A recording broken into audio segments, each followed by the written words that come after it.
Hi guys, welcome to another Elementor video. This is Jamie from System22 and webdesignandtechtips.com. Well, today we're going to look at the simple gallery module. And here it is. You can do some wonderful things with it. I've got mine here to pop out into a lightbox. And it's got a name and a caption underneath. And of course you can scroll through various images on the lightbox and close it up. We'll also show you how to make some of these thumbnails round and all the different things that you can do with it. Really easy to do.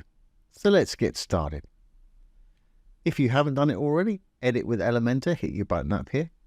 I've got my page open.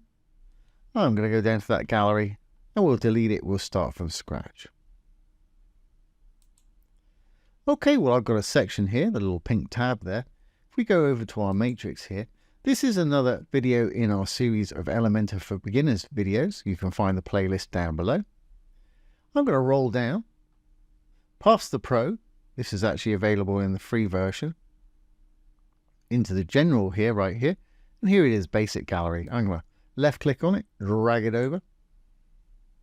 Once you're in there, it's going to ask you to select some images. Just hit the little plus. Now let's throw in some images here. Guess we want about a dozen of them. Let's lose that one and that one.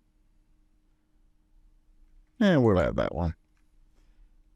Now over here, we've got alt text. All images should have an alt text. It should be a description of the image. It'll actually flag you on here if it doesn't.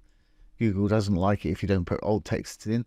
And therefore, actually, for people who use screen readers that have bad eyesight, it'll actually read a description of the image to them. There we've got a title, and then we've got a caption down underneath. And you can have these display under the images in the gallery. I'll demonstrate that in a minute. So I'm going to hit the Create New Gallery button here. And there it is. If you want to switch the way these appear, you can do so right there. Just drag one, left mouse button down, and release it when you've got it where you want it.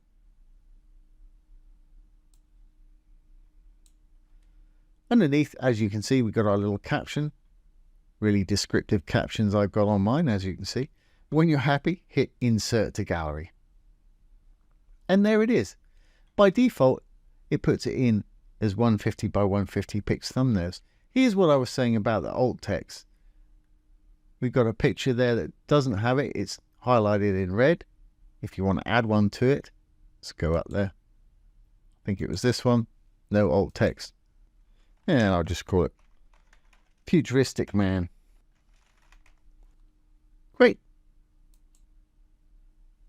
As you can see, that's now disappeared. Like I say, by default, it displays them by 150 thumbnails right there. If you want to change the size of them, you can do so here. You can make them bigger, 300. 760 is what I used on my original one there, where they're touching. I'm going to put that down, back down to the thumbnails for a moment. You can choose how many columns you want. I'm quite happy with 4. You can choose whether you want to show the caption or not underneath. I'm going to turn mine off, so I'm going to switch that to none. I will show you how to do spacing in a moment. Now I like mine to pop out into a lightbox. So you want to make sure that it's on media file there. And lightbox down here, we'll switch it to yes. That way when they click on it, it's going to pop out into that nice lightbox. Let's get back in there again. Now you can choose to have them ordered by default, which is the way that you put them when we clicked on here, where you've actually assembled them here. Or you can have a random order and it'll put them in a random order for you. I'm going to leave mine on the default. Now if we go over to our Style tab here, with these square thumbnails, you can actually turn these into circles if you want to. If we go down to border radius down here, I'm going to change it from pixels, px, to percentage. I'm going to make sure that change still checked. I'm going to put a 50 in there for 50%. And we've now got round images. And that will only work if you're using square thumbnails. So with the oblong ones, it'll be an ellipse. Now you can put custom spacing in there if you think they don't look good sitting on top of each other. Just select custom here and put in the space that you like for yours. That's great. I'm actually going to have my thumbnails bigger than that. So I'm going to select that. I'm going to delete it. I'm going to go back. And I'm going to select medium large for mine. That's great. And we've got a little columns gap in there. Like I say, that's back over in style. You can change that how you want. Bigger, smaller. I'm going to have mine touching.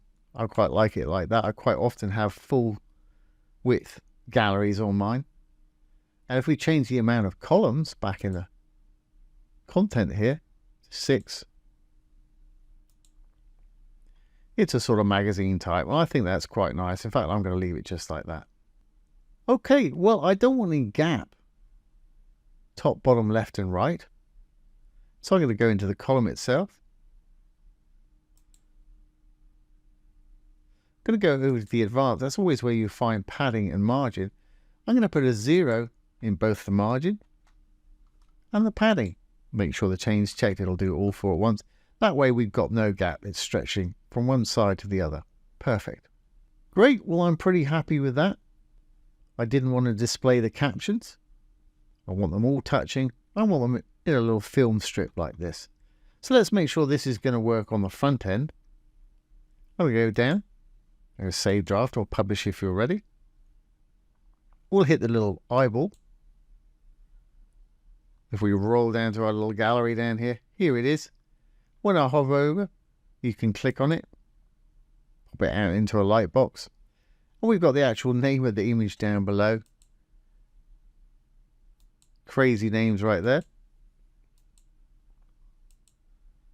And we've got description text with any that have got a description on them also. And that's a great little feature to have on your site. Like I say, that's just the basic gallery, and that's available with the free version as well as the pro version. And it's a wonderful thing to have on your site. So there you go, guys. I hope you've enjoyed this today and found it useful. Don't forget, if you've got any questions, pop them down below the video. I'll do my best to answer them for you, or make a little demo video like this one. Once again, this has been Jamie from System22 and webdesignandtechtips.com. Thanks for watching. Have a great day.